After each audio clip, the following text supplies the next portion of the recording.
எது அப்படி 7,000 உண்டு அப்படியே கொடுத்துட்டு எங்கள் அப்பா எழுதிட்டார். எழுதிட்டு வந்துட்டு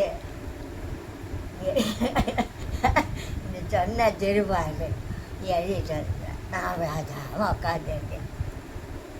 ஏதா வேலை ஏதா வேலை ஏதா வேலை என்னப்பா நமக்கு என்ன எப்படி உட்காந்துருக்கேன்? இங்கே வா வீடு ஓவ எடுத்தேன். என் பேருக்கு தானே எழுதுனேன்.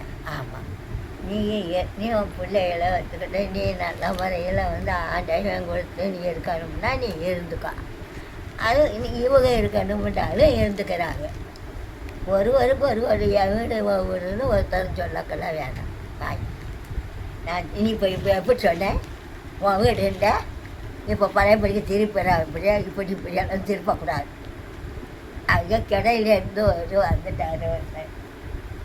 என்னம்மா இங்கே வாப்பா, நீ என்னன்னு காலு என்னடா சொல்கிற பிள்ளைய? ஒன்னோட சொல்லலப்பா. இந்த சொல்லுது இந்த வீடு அதுதானே அண்ணன் எழுதையிலையா அதுக்கு தானடா இருந்தேன். வீடுன்னு ஓயாமல் சொல்லி போய் என்கிட்ட 3 நேரம் சொல்லியிருக்கேன். இந்த சொன்ன உடனே அட்டிக்காமல் விட மாட்டேன் அப்படின்ட்டாரு அவர். ஆமாம், நீ 3 நேரம் சொல்லியிருக்கேன். உன் வீடு அடி சொல்லிட்டு தங்கச்சிக்கிட்டு எழுதிக்கல